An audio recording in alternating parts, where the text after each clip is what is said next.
X-Pac 12360. Featuring weekly news, insider commentary, and interviews with superstars, past and present from the world of pro wrestling. A new day is dawning for DX. And now, your host, Sean X-Pac Waltman. Welcome back to X-Pac 12360, everyone.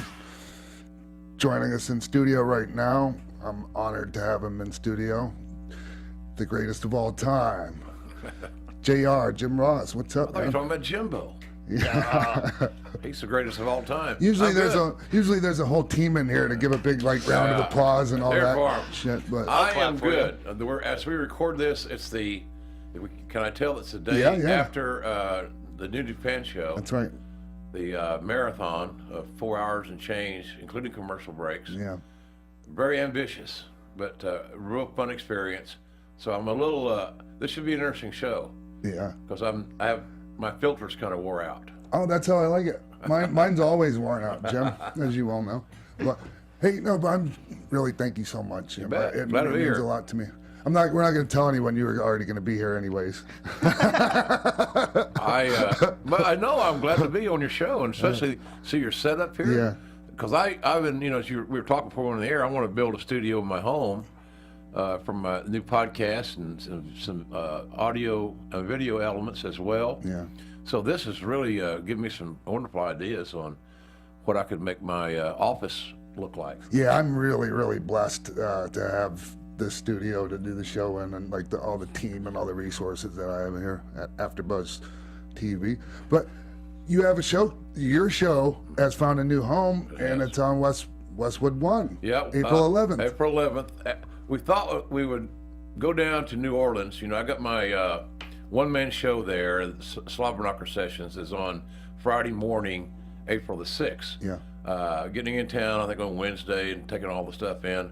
So I thought, well, I would just gather all this information, have all these experiences, and then when I got back, I would do my first podcast with all that fresh in my mind, because it's kind of the biggest thing going is WrestleMania and what happens in it and around it, right? Yeah. Even if you're not involved in WrestleMania, somebody says, well, I'm a New Japan fan. I don't like any other wrestling. But well, why are they there? Why are their talents there to make a payday? So it is important to everybody. And that's the spot that everybody goes to. Vince has created an event that other wrestling promoters and businesses have utilized for massive paydays. It's incredible. It's amazing. When WrestleMania was in Atlanta, the first time, I don't know how many years ago that was now, when Shawn Michaels was inducted in the Hall of Fame, there wasn't any of that yet. And I remember Kevin and Nash and I, we promoted a WrestleMania party, and he still does it to this day. Yeah, shenanigans. And man, it's really taken off. There is just so much stuff going on WrestleMania weekend. You can't even count it all. But you have something going on Friday, April 6th, right? Yeah, Friday morning at 10 a.m. we have our Slobberknocker Sessions. The thing about it is that, it's hard to find an open slot in the schedule where it's not already, populated. Sure. So, but we're at the Hilton Garden Inn. It's next to there's an arena there that they're going to be having some live events across the street from a casino. For the price of admission, get a free book. I'll sign the book, Q&A, photo ops, autographs. It's a fun thing for 100 people. And everything, right, it's 100 people, that's it. And everything is included. There's no a la carte. It's just one price, and this is what you get, the whole ball of wax. Yeah, you get all that stuff, and I think it's a good value. By having 100 people, you can give the fans who travel, some of them amazing distances, the respect that they deserve. And so, hey, I saw a thing on Twitter Sunday night. Somebody was roasting my Spaldings on an open fire about that I used the word respect too much. Really? Yeah. So I figured, well, this poor bastard's probably miserable. And probably nobody has ever really respected this dude, so I won't disrespect him by calling him out. But I felt badly for him, how anybody could get upset over the word respect. But nonetheless, I believe in respecting the fans, that everybody's going to get their questions answered, their photos taken, their stuff signed. And you know, Sean, how that stuff is. They bring things else. They bring other things for you to sign. Yeah. The WWE yearbook or an action figure, or whatever. Yeah. So I'm looking forward to that. So ticketfly.com. If anybody's listening here that's interested, the tickets are still available, not many, at ticketfly.com. And it's the, you can go online and buy a autographed 8x10 of Jim Ross, or go on your website and buy all your products and that. But that live experience, like it's how you make them feel when they're there. That's the most important thing. I'm still a fan, Sean, as you well know, and if I want to make them feel like I would want to feel. Yes, I'm happy you're here. Yeah, it's really simple, and you got to be thankful for your audience and your fan base, whatever it may be. I certainly am. And then in the last year or so, with so many personal issues I've had to kind of get around and get over as best I can, that fan base has been an amazing medicine for me. Freshly going to WrestleMania last year, so soon after Jan got killed, and Vince wanted me there, which is, Vince is a pretty wise dude. Absolutely. Everybody will actually bitch like those promoters, the WWE this, WWE that, all year. They shouldn't talk with their mouth full, because he's helped them make some money, and at those WrestleMania weekends and other shows. You notice now it's starting to bleed, where the guys that do the stage shows and things like that, they're hitting, like I was doing for a good while, all the other lesser than WrestleMania pay-per-views. Right. So where there's a gathering of wrestling fans, I think guys that are making a living off the wrestling business are smart to take their show to where the audience is. That's really all you're doing, right? But some of them are still burying Vince out of the other side of their mouth, though. Oh yeah, well sure they will. Sure they will. So that's what we were talking before on the air. Somebody you asked me about talent, and I said, I had a little experience with him. I had to let him go, and I don't think he likes me very much, and I'm not going to go into all the details of the names. It's irrelevant.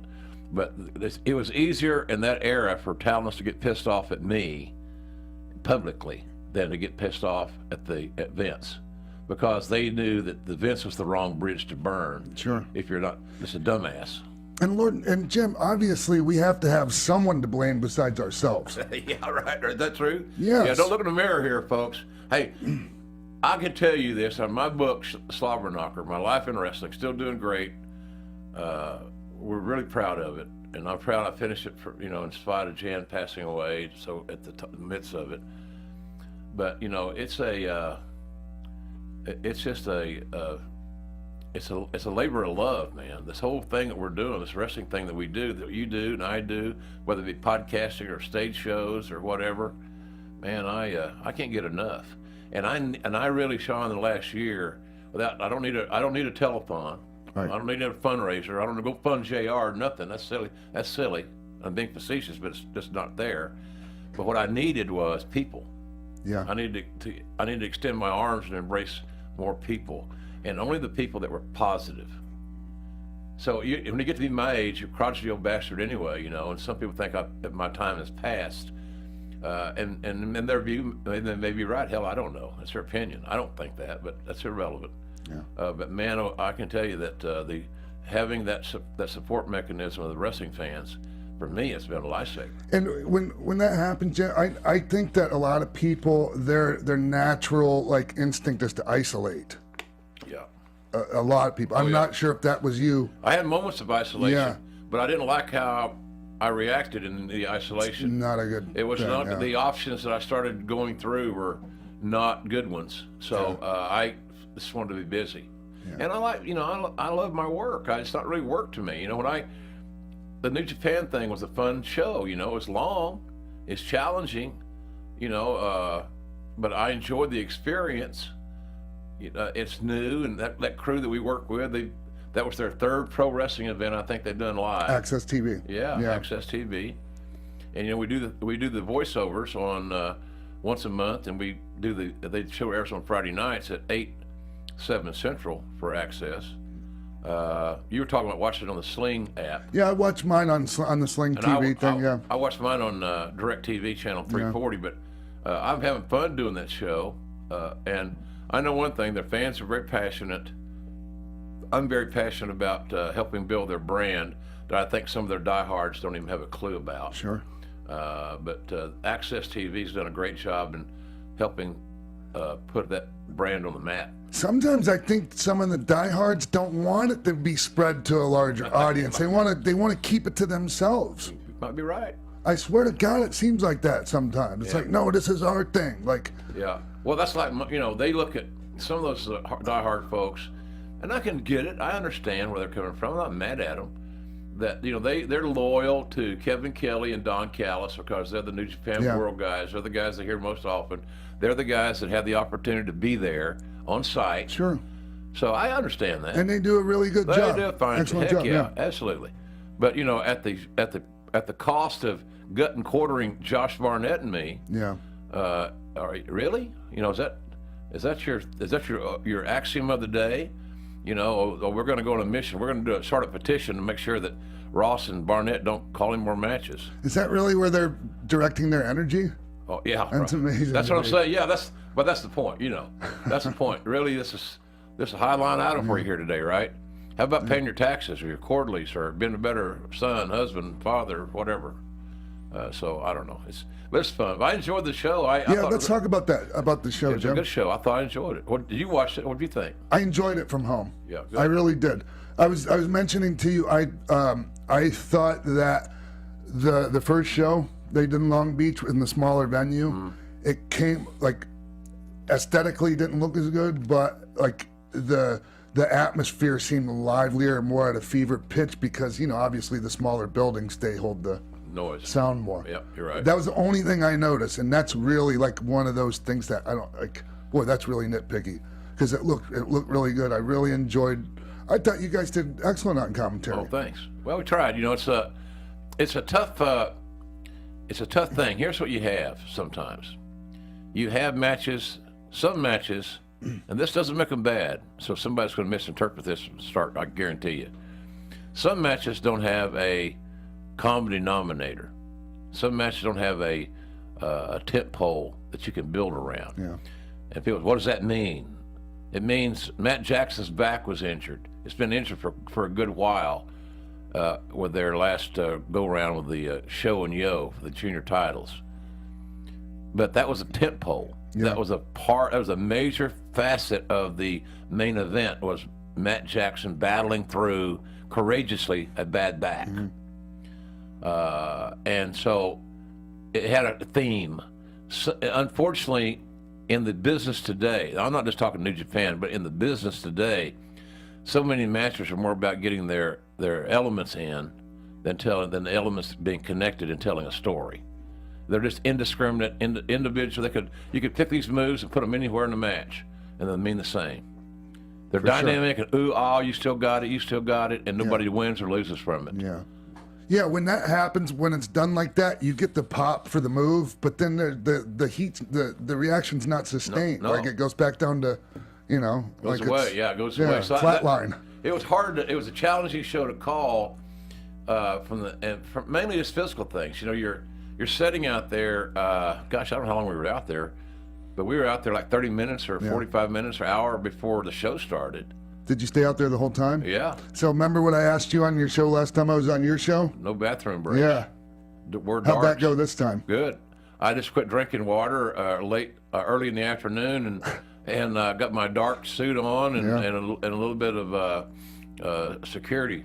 Maybe a Gatorade jug? Yeah, something. A catheter? And, a catheter. Yeah, right. I said the last thing's going to happen is I'm going to take my Johnson out in this crowd of people because I just keep thinking about Bobby Heenan. There's a joke here somewhere, that. Right.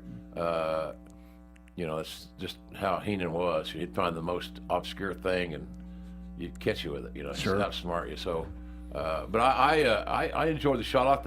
I did think the last match was good. I think the last match could have been even better, and I'm sure it's going to be a match of the year candidate for a lot of discussion, as it should be. Yeah. I only dream of how good it would have been if it had been on earlier, so that the crowd had a little bit. Didn't get so fatigued. Sure. Can you imagine going to see a 4-hour movie? It would die a natural death on. Well, back in the day, they would have to take an intermission in the middle of that movie because even like not that long, like Godfather 3, there was an intermission in between. Yeah. So yeah, no. I just think the show is a little lengthy. but I enjoyed being a part of it. I enjoyed the matches. You know, I love Suzuki stuff. Minoru Oh Suzuki. my God, I'm a huge fan of his. And him and Ishii kind of like hit my spot there on that deal. And then I like Ospreay, the marriage, or Zack Sabre rather. Sure. And sometimes I get Ospreay and Sabre confused. I don't know why. Although because their styles are polar opposites of each other. They right? are. Well, it's just that the fact that they're both Caucasian Brits. Sure. Blonde. Yeah, that's all there is. It's a visual thing. But I thought the Zack Sabre and Suzuki tag team was really fun to watch. Really fun. I'm a big fan of Okada. You know, he's so damn good. I think sometimes he might be taken a little bit for granted how good he really is, because he's had big time main event delivery against a variety of opponents with different skill sets at real high level matches, Sean. Yeah. And like I told him over a little tequila the other night that I thought that the way he and Naito delivered in the main event at Wrestle Kingdom, to follow everything on the card with nothing bad. You know what I mean? There's Lou there. Sorry. It's all right. Damn it. Never worked with children and animals, but Lou's a human with 4 legs. But seriously, he's had great matches with all those guys, and that closing the show at Wrestle Kingdom, what was it, 4.5, 5 hour show, whatever the hell it was, and they got them. They got the crowd at the end. Sure. And it's hard to do, as you well know. It's just hard to do. They're fatigued. Yeah, because and plus, a lot of times the guys going out before you, they're going out and they're like, hey, I'm gonna get whatever I can out of this crowd, and whatever you guys come on after us, sorry, it's on you. Too bad. You know, there's some people can get real selfish early on in the card. Absolutely, and I don't know how much move management there is. I noticed that there was the only table spot was done at the end. Yes. I love that. It made it mean more, right? Yes, and I know, you know what I noticed just now that you're thinking about, not nearly as many dives outside the ring as I remember from last show. Well, I think the guys, the early part of the card, did some dives and found the space limitations were somewhat hazardous to their health. Yeah. Because there were some tight fits there, without a question. But the one table use, and that was in a tag match, the main event, was good. It just was a card. It was an interesting card that some of the matches again had great individual things happen that you could do a great highlight reel from. You know, like a best of type deal. But sometimes I think that those kids would be better served to take a little out of that and put more into connecting all their story. Sure. So it makes sense at the end of the day. Because as it is, the finishes are all basically the same. Somebody misses something big, and the other guy hits something big. Yeah. And it's over. And this is getting kind of like I'm really starting to overanalyze here a little bit, but man, they need to cover up on the false finishes quicker. Like sometimes, Jim. I know like this might be getting a little bit too inside baseball, but man, they're missing out on some good false finishes when they're not. Yeah. And I know you got to take your time, but certain times anyways. Even guys going for a cover can awkwardly reach for the leg or try to restrain the leg or get in a better position for the pin and the guy kick out. That's part of the process. What would you do if it was real? Would you be trying to get off as soon as you found yourself in a pinning predicament and you were on bottom? If it were real, then you know that there's a 3-second shelf life here for us. We got to kick out. We got to get out of this predicament in 3 seconds or less, preferably less. And so there's a sense of urgency there. But I'm with you. I don't think sometimes in matches in general guys go for finishes early enough in matches, and I think when they do, because they are so early and it's not time to go home, they half-ass the cover and they go through the motions. And they still kick out on 2.5. Yeah, well, that's just laziness. That's not wanting to think. Oh, not today. I guess not today. Match just started. Yeah. That's just the guy's not wanting to think, I think, Sean, by and large. And that's the one thing about the Young Bucks and Omega and Ibushi, and that is that they're willing to try new things. They're willing to add things to their toolbox, and they usually those things are not added just for the sensationalism of them, but they are a sensational way to add to the match. Yeah, and to change things up and make things in wrestling get to be so routine looking sometimes. Yep. And that's a way to change. I agree with you 100% on that. The one thing I noticed about that match is like about 20 minutes in, I'm thinking, okay, they're settling in here. This is going to be a long one. And I didn't realize, like, I thought it was a half an hour time limit, but they changed it. Yeah. They changed it in the afternoon to 60 minutes. And I'm thinking, because you don't know what's going on. And that's a blessing for me. I don't get offended because I don't know the inside of the show, the inside dirt. Sure. I don't care. And I encourage them, don't tell me nothing. I don't need to know anything. If it was what was an MMA fight? What was a boxing event? What was a football game?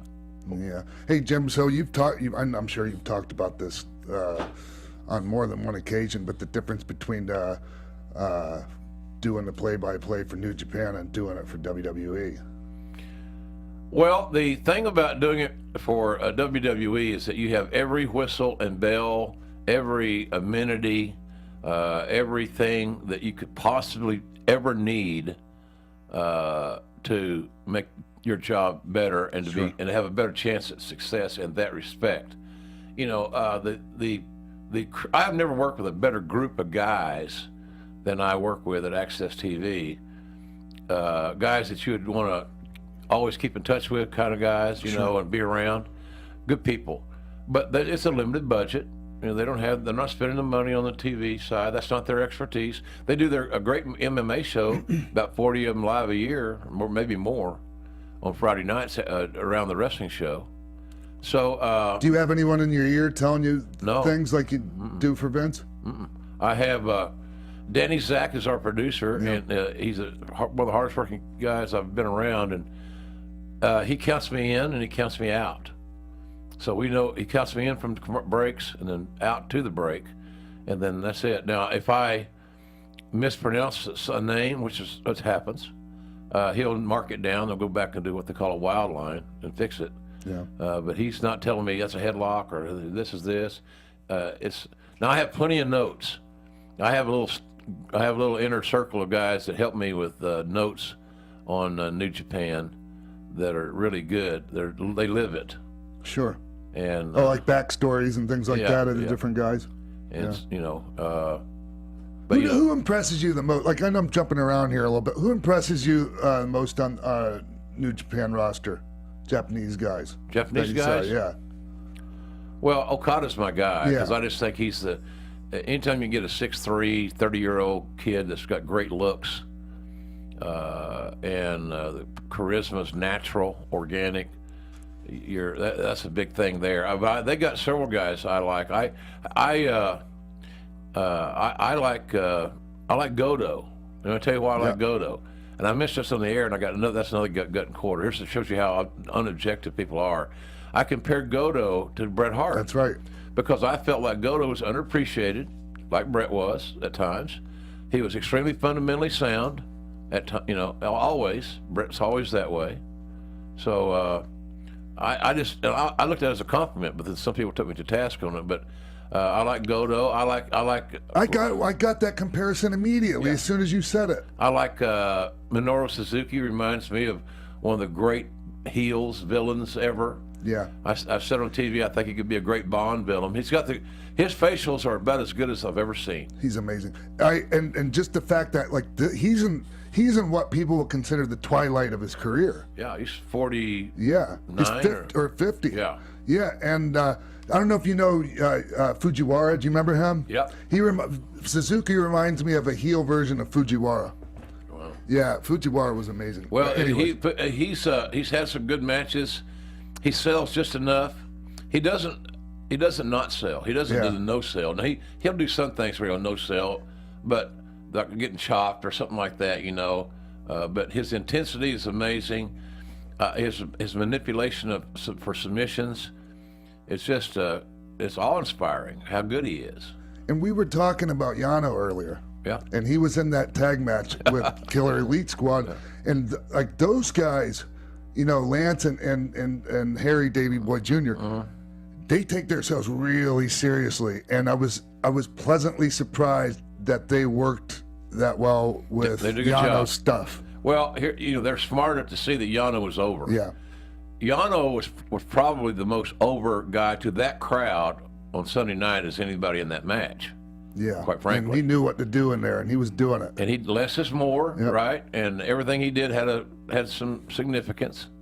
So that was all well placed. But I compared Harry Davey Jr., Yeah. as you said, and Big O Archer to Brody and Hanson back when they were young, full of piss and vinegar, because they just had that bigger than life personality that you just don't want to really cross these two dudes. No.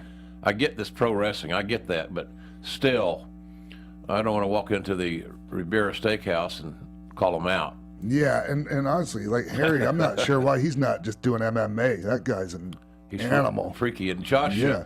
you know, Josh Barnett does such a great job on this product. Takes it like me, maybe too personally sometimes. You know, you want to do good, you want to please everybody, and you want everybody to like your work, and you know, but it's not. And in the old days, it was more that way. Sure. Now everybody's got a voice. If you got social media, your voice is just as loud as anybody else's. It's still X number of characters, and you do your thing and whatever. But it's a different world. But I've got a lot of respect for Josh and the way we work together. He knows that lay of the land well. He's worked for the company. And Josh is a great ambassador for professional wrestling. Somebody that's one of the baddest guys in the world. Yeah. And still, to me, one of the top heavyweights in MMA. Yeah, he's probably going to go back now. He got that USADA thing, where the hell that debacle was done is behind him. They've hurt the sport so much, in my opinion. Well, but that's a whole nother ballgame. I'll tell you, man, since, and I'm a UFC fan. Yeah. I really am. I love MMA. Just by what I read, and I'm an outsider looking in, so take that for what it's worth. Yeah. It seems to me that their roster many of the men and women on their roster are miserable. There's very little brand loyalty, and so it tells me how bad apparently things are, because if you're a fighter and that's what you want to do for a living, then you know at some point you got to earn some money at USC to get over the hump, right? Exactly. So it just doesn't seem, something's not quite stirring the Kool-Aid there right now. And you see the fact that they were not ready for Rousey to leave, or Lesnar to leave, or GSP to leave, or Conor McGregor to take a sabbatical. They got nobody to back it up. It's like the territory days. Yeah. What are we going to do with the junkyard dog lease, cowboy? Go get the snowman. Yeah, all right. We had the guy too, the territory. We didn't got anybody. Butch Reed was the guy. Right. So No, anyway, I just remember Bill story. did try a lot of different things there. Hey, one day at the Hilton, at the Holiday Inn Airport in Shreveport, Bill's stepson Joel came in because we were going to meet Brickhouse Brown. That was another one of the experiments, right? So Ernie booked Brickhouse. Ernie Ladd. Ernie liked Brickhouse. He put him over on Mid-Atlantic TV one time. Ernie liked Brickhouse. Yeah. And, you know, brother helping a brother. Sure. I get it. Nothing wrong with that. And so, but nobody knew Brickhouse's real name. So I don't know how, I knew he got a ticket, or unless he drove. He may have driven from Memphis to Shreveport. I don't know that. So anyway, nobody knew his name. And the booker didn't know his name. The owner got really pissed off. So I'm sitting over here out of the fray, right? Because I ain't got nothing to do with this particular piece of business. So then Joel comes in. The Cowboys enraged. So Joel Watts, Cowboys' son. Yeah, stepson. A great video guy. Just a good kid, good guy. He walks in, wrong place, wrong time. Bill's angry at the world. Go get me effing Brickhouse. Go find Brickhouse. Like he's supposed to know where he is, right? But he's not registered as Brickhouse Brown at the Holiday Inn. He's registered in his real name that nobody knows. So anyway, we're sitting there booking meeting, everything's kind of calmed down. And so all of a sudden on the PA we hear, paging Mr. Brickhouse Brown. Mr. Brickhouse Brown will you please report to the front desk? So, me being a perennial wise ass, thought that was really funny. And I started laughing. Yeah. And then, of course, I got my ass chewed. What are you laughing? We're trying to draw money here. You're not going to make any money. We're not going to sell any tickets. Well, it's cowboy. So we finally found, and his name was Fred Seawright. Oh, that's okay. Yeah. Fred Seawright and I'll never forget that because of the paging Mr. Brickhouse Brown. Can you imagine being in the Holiday Inn, the restaurant, and you hear the page? There's somebody here named Brickhouse Brown, honey. So that was crazy times, man. But it just set Bill off again, so it was always fun. I don't know how we got off on talking about Bill Watts. It's a good story, though. Yeah. Hey, Jimbo, you want to hop in here real quick? Well, knowing with your wife's passing and everything going on, I was curious, have you had any like supernatural situations where you feel like she's talking to you, or you see a sign or something happens where you're like, my wife is still with me? I thought I heard her voice. I've heard her voice once, I think. And I woke up from a very strong dream, and I thought she was talking to me. That's what woke me up. The other thing is I got these chimes that I hung on my patio. And the person that gave me the chimes said that when you hear them, that's going to be her talking to you. So and you don't hear them all the time. It's the funny thing about it, even as windy as Oklahoma is, the wind comes sweeping down the plain type thing. They don't chime us to go off all the time, but they do sometimes. And I just believe that it's some kind of communication. Now, sure. Yes. Now some atheists are going to say, what's that old bastard talking about? Because there ain't no hereafter. So I don't believe that. I don't believe that. I don't believe that either. My experiences in life lead me to believe something totally different. So Like, I'm not going to say, hey, you shouldn't believe. I mean, yeah, me neither. But hey, I have a different way of looking at things from my life experiences. So I think I've heard her voice, Jimbo, a time or two. And I can tell you that from one of my own little things I do is when I leave the house, I'm going to go to the grocery store. I'll be back in 30 minutes, go to cleaners, bank, whatever, my normal honeydews that she used to do, that I do now. I always leave the TV on because I like to pull up in the garage and get ready to go through my garage into my laundry room, into my house. I hear noise. And it reminds me of her there talking on the phone, because she talked on the phone all the time. Sisters, friends, relatives, family. That was her. Anybody in need, anybody that had a problem, she was on the phone. She just felt that their problem became hers as she tagged in. So I leave the TV on a lot. And then my mother was alive. She'd probably be raising hell because I'm wasting electricity. But little things like that, What did she say to you when you heard her voice? She was calling my name, and I didn't know what that meant, so. I remember, Jim. I remember like it was yesterday. We were in the UK for a pay-per-view, and that was when your mom passed away. Yeah. Isn't it funny the business is tied in our lives to so many personal things? Yeah. My dad died the night the Road Warriors returned to the Manhattan Center. Crazy, Wow. right? My mom died at 64 when we went to the UK, that UK only pay-per-view. And you stayed. I remember you stayed. You did what you had to do, and it was. I got Bell's palsy again that That's night. right. That's right. And I remember, Jim, and I felt like such an asshole because we were on the flight home, and there was something wrong with my I was pissed because I didn't have the right seat or something, or travel didn't do this or that for me. And man, I came up and I started bitching at you, and you just like, you just kind of pacified me, and I walked away and I started thinking, what an asshole I am. His mom just passed away, and I'm here bitching about my airplane seat. Well, hey, we've all done that, Sean. I didn't take it personally, obviously, you know that. I know you didn't, but man, that sucked. Well, I still got a job to do, and you're still a talent, and you have an issue. You had an issue, and I wanted to make sure that I could at least address it or figure out what happened. Yeah. It's funny, getting, I was the EVP of talent, and I got blamed for not you, but guys having a middle seat. Mm-hmm. The last I looked, when you get your ticket issued, you can manage your own account. Yeah. You can pick out your own seat. If you just use your head, pull out of your ass. It's a really cool thing. and go online and pick out your seat. Yeah. So, that's how that works. But I tried to solve as many problems. You want to solve them quickly too. Yeah. No one will linger. And I was listening to you talk about me asking you if you paid by the pound Yeah. on Edging Christian. Yeah. And you True mentioned, story. yeah, it is a true story. And you would, I complained. I think about 3 times total to you, and each time you threw me I remember it was $5,000. That was like that must have been the magic number to shut somebody up back then, was $5,000, because you would throw extra $5,000 on my check.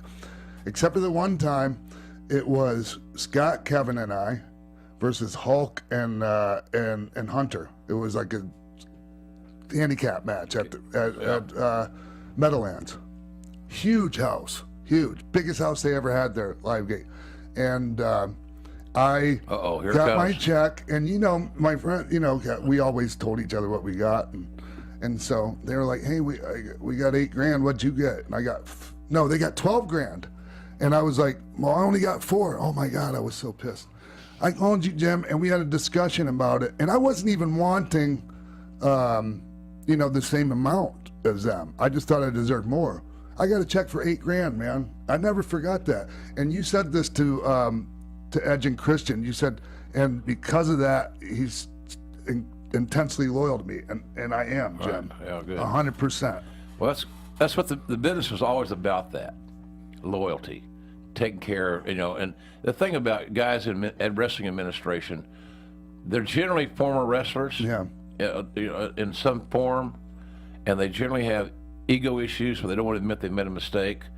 Look, when you're cutting up thousands of dollars in discretionary money, people need to understand what discretionary money is. It's, there's no exact formula on discretionary money that you can make a mistake.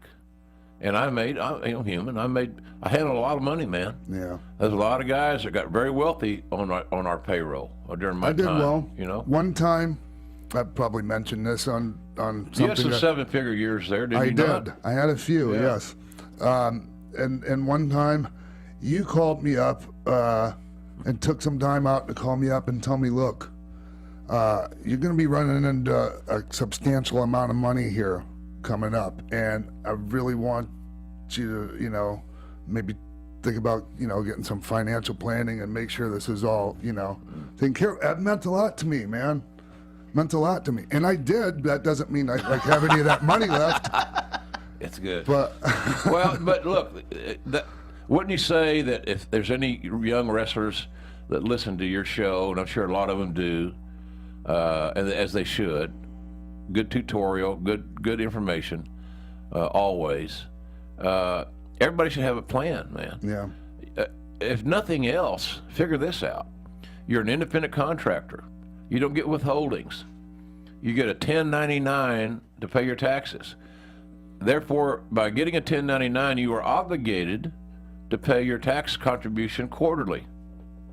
And they're called estimates, but you can base them on last year's income, but you got to pay something. And I've had guys that, that just, well, I just didn't file. Well, that's worse. That's worse. Yeah. What do you mean it's worse? Well, it means you're trying to embezzle money. You're not fessing up the fact you owe the money. If you file, you say, look, I know I owe the money, I just don't have it right now. Yeah. Can you work with me? Well, sure. They'll work with you.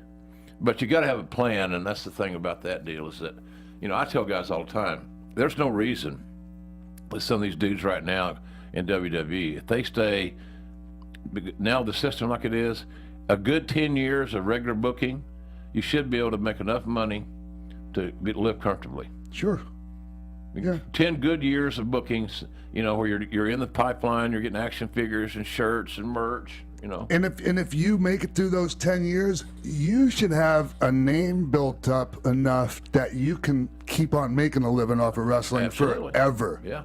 Yes. And, Vince told me one time about the network that, because he and I were really big on buying libraries back in the day, because we had a vision of what that could be, because both of us were familiar with the fact that those big old tapes a lot of them were not recycled. They were just, they taped over them. Yeah. So where you could find first generation tapes, grab those things because they're like gold.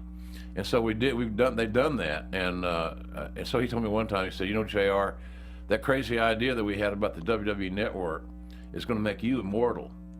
I said, well, what do you mean? For some reason, I thought of Hogan, and because he is immortal. I ain't. But he said, well, your work's going to live forever. Then I got to thinking about it the other day. True. He owns everything I've ever done. He owns Mid-South. He owns Crockett and Turner, and of course, and Smoky Mountain.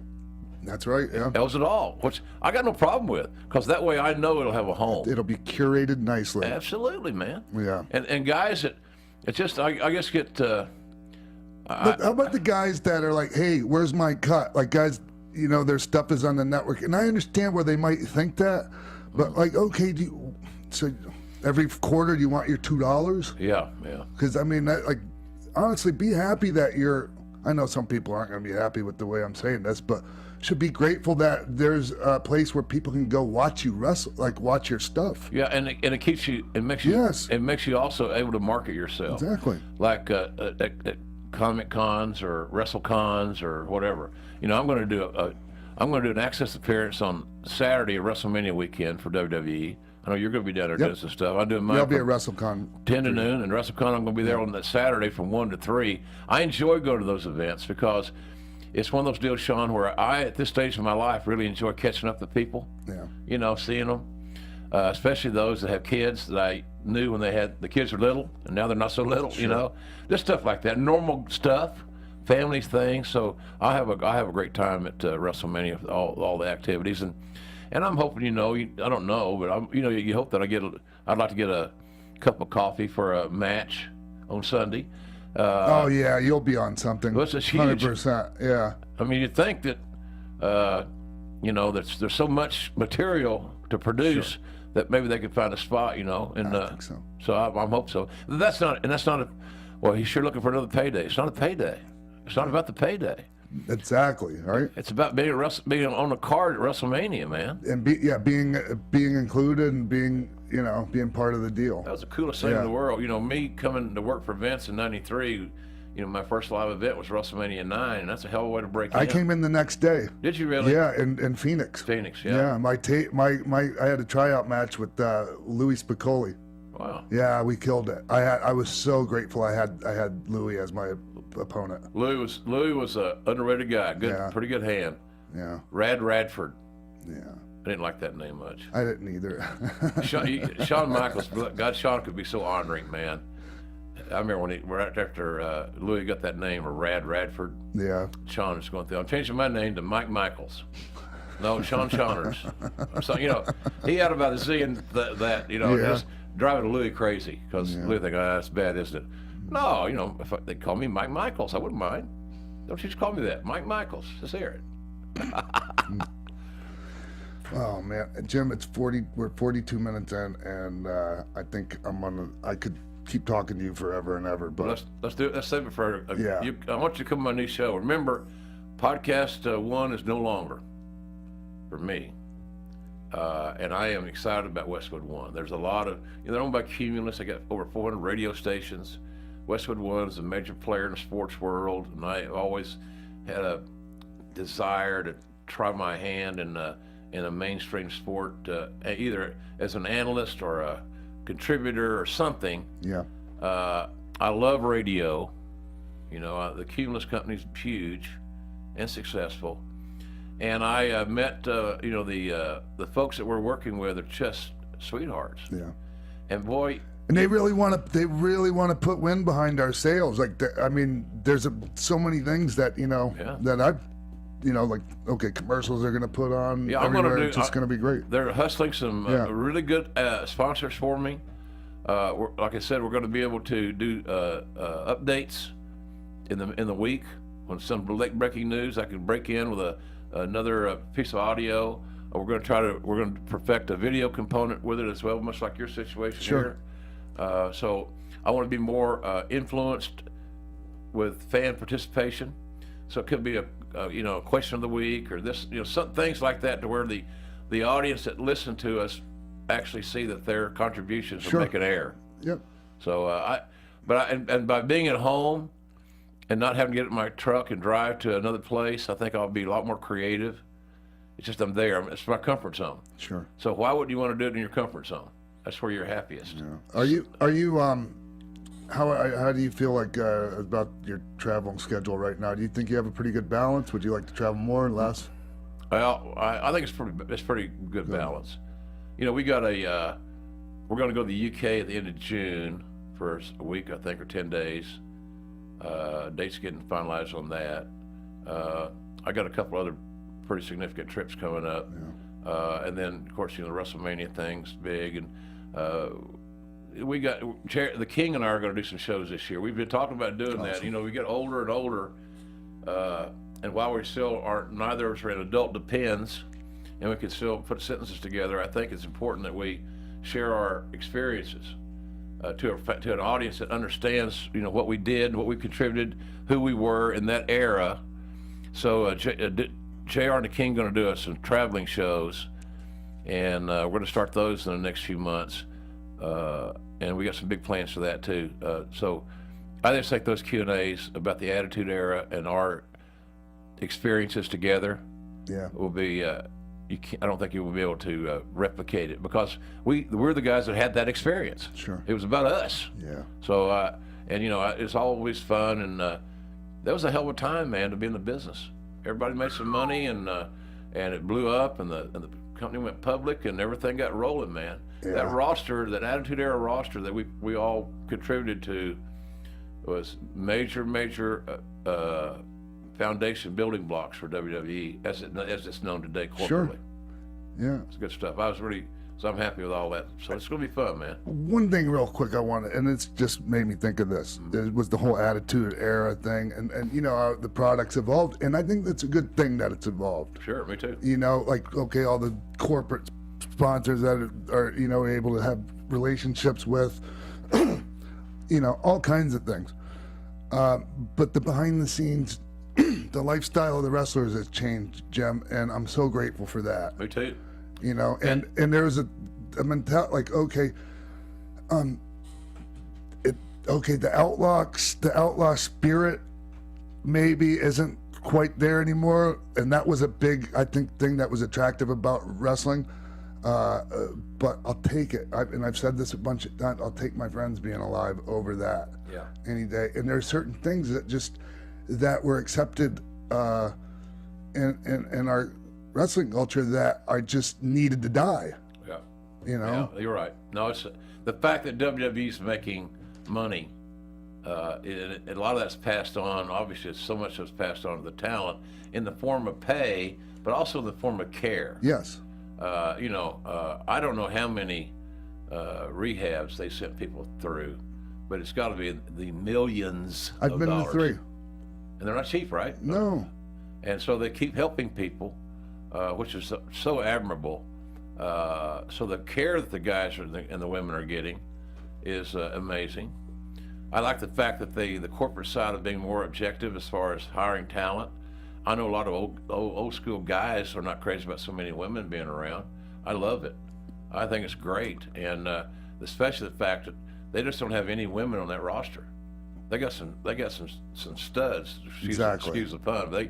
They got some damn hellacious. They're badasses, and they're every bit as much a badass as the guys. Hey, I'm as excited to see Charlotte and Asuka wrestle at WrestleMania as any other match on the card. But I would tell you, if I'm going to book that card, I know what the close would be. The closing match. What? Taker and Cena close the show. I wouldn't have one of those big title matches close the show, because then you'd take a precedent. Which title match is more important than the other? I think that match. I think that match would be just fine. I think that'll be a good match if it happens. Yeah. Really good. Yeah, me too. Yeah. So, a great story. The story will be well told, I'm sure. And Jim, one last thing. I knew that wasn't Taker's last match at WrestleMania last year. I just knew it. I knew it. And everyone was saying, oh yeah. Well, no way. Here's the thing. And I said this before, and I'll close with this deal. Until Taker tells you he's retired, he ain't retired. He can retire when he wants. It's not a committee decision. It's his decision. And Vince is going to honor and respect Mark's decision no matter what it is. But when Mark Calloway says, I'm done, then take that to the bank. But until he says that, he ain't done. And he's not done. And I think that, how many more he's got, who the hell knows, man? Sure. Who the hell knows? But I just know that if it's him and Cena, the storytelling, the Shakespeare should be really good. Yeah. They were counting Mark out. They were saying, "Oh, he's only got a few years left." When I first got there, 93. Yeah. So yeah, I'm not, whatever. I'll tell you, of all the great guys we've known in WWE, and I can't speak for you, but somebody asked this the other day, he's the greatest star that the company has ever developed and promoted. Absolutely. There's nobody ever been bigger, more influential, more tenured. He's worked in main events, closing shows around the globe when all that global expansion started getting big. Right. He was the big dog in the yard, man. And when Mark, he was the guy that we were all counting on, to show up and work the main events, and things were tough for us. Yeah.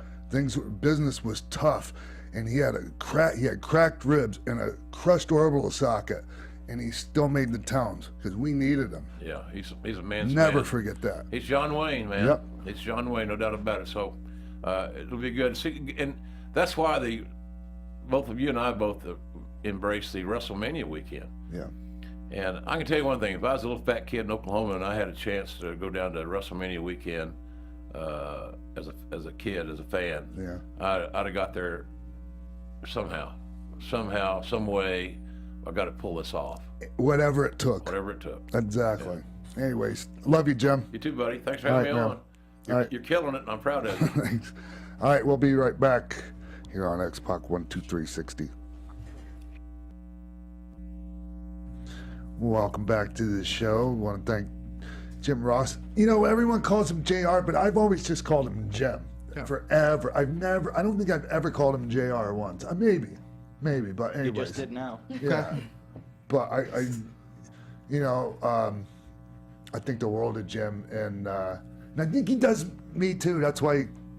Yeah, you guys Spent definitely some have time, yeah. a really close bond. Yeah, sorry. It was all over awesome the to place hear little things about the short pay out, Yeah. and then you going to him and him giving you more than you thought you Sure. deserved. Kind of, you just wanted something. You didn't want as much as everyone else, but he made a point. Well, I to give didn't you think that. I necessarily deserved the same payoff as Scott and Kevin, but not that much less, not $8,000 less. So, I mean, he straightened it out, and I got I wasn't expecting $8,000 in the mail, but I got it. Well, it's just a life lesson. Treat people well, and they'll be loyal to you, and it Yeah. all comes back around. Sure. So. Yep. Anyways, so yeah, always love talking to Jim. I've been on his show a bunch of times. So, and then when he, I don't know, people that just listen and watch that, they might think, God, they didn't talk about this or this or this, but everyone else talks to JR about those things. And you can go and listen to JR on Edge's podcast. Maybe this is silly for me to point people in the direction of other people's podcasts, but seriously, there's some really good ones out there that Jim has been on, and you can go listen to those conversations too. Mine's a little bit different with him. Yeah. So, anyways, what's going on, Jimbo? Well, if you want to share your thoughts about the Jim episode, be sure to tweet, post anywhere on any social media. Use the hashtag X-Pac12360. Also, Sean tonight will be at the Comedy Store doing the Store Horseman podcast. If you're in LA, come check that out. Sunset Boulevard, West Hollywood. And then we got WrestleMania coming up, also with WrestleCon at WrestleMania Access Saturday at 9 a.m. Sean will be signing, and then he will be at WrestleCon for That Wrestling Club all 3 days with Al Snow, Kevin Nash, and Mean Gene Okerlund. Come check it out. Yeah. All right. Follow me on Twitter at Jimbo in the Booth. That's that. And you guys can follow me on Twitter and on Instagram at _Denise Salcedo. Come chat with me because I'm lonely. I don't know why I said that. That's weird. Hook you up with Virgil. Your DMs No, are not that kind of lonely. I didn't mean Take you that to Olive lonely. Garden. This is bad. Breadsticks, I'm meat on- sauce. I'm on all social media at Cinema Hotel. Check out withspandex.com, uproxx.com/sports, and uproxx.com/pro wrestling, because today we posted a new episode of our McMahon-splaining with Spandex podcast with an almost hour-long conversation with the Taskmaster, Kevin Sullivan. We talk about WCW, Fabulous Moolah, Battle Royal. Fascinating. Kevin Sullivan is always fascinating to talk to. Incredible, and it's just like we're gonna do at least one more part talking to him at the next PCW Ultra show as well. He's helping out with that promotion, and it really shows. Given what they're doing. I had a talk with them. They actually reached out to me. There's going to be some news coming up in the near future about. Hell yeah! All right, well, go check that out, everybody. Yeah. Also, I didn't see much of it, but I saw a few clips of some stuff you did with Liger over the weekend. That looked really cool. What's up with the dog? Yes. So. We had Jushin Thunder Liger in the Uproxx offices, and it was incredible. And we played table tennis with him, and you can see that video at withspandex.com. And he got to play with a famous Instagram corgi named Tofu, who has eyebrows. And Liger he loved that dog so much. Check out Mr. Brandon Stroud's Twitter for more on that. Check out the With Spandex Instagram story to see more of Jushin Thunder Liger playing with a dog, which everybody needs in their life. And you know what, guys? Lula is much greater than Tofu. I must say. True. No, we all agree. Yes. But Liger loved Tofu. And if I could just make one request, is that people stop taking the picture of Liger with a corgi and cropping the word Uproxx out of it and posting it and making shirts out of it. That'd be awesome. Oh, yeah, of course that's what's going on. TK, what's up? Gotta love it. These dogs are coming up. All right, you can follow us on Twitter at The Real X-Pac, IG, X-Pac12360, Facebook, X-Pac12360 Show. Don't forget to sign up for the newsletter if you haven't. iTunes, leave comments on YouTube, all that good stuff. Other than that, you can find me on everything at TK Trinidad. And also sign up for the newsletter. Oh, wait a minute. We'll see you right here next week on After... I just screwed that up. We'll see you here next week on X-Pac12360, After Buzz TV, Westwood One, and the Jericho Network. Yeah. From executive producers Maria Menounos, Kevin Undergaro, Phil Svitek, Sean Waltman, producers Mark Donica, Jimbo Frank, and TK Trinidad, and the entire X-Pac12360 staff, we would like to thank you for tuning in. Like us on Facebook, rate and comment on iTunes and YouTube. Follow X-Pac on Twitter at TheRealXPac, and email us at xpac12360show@gmail.com.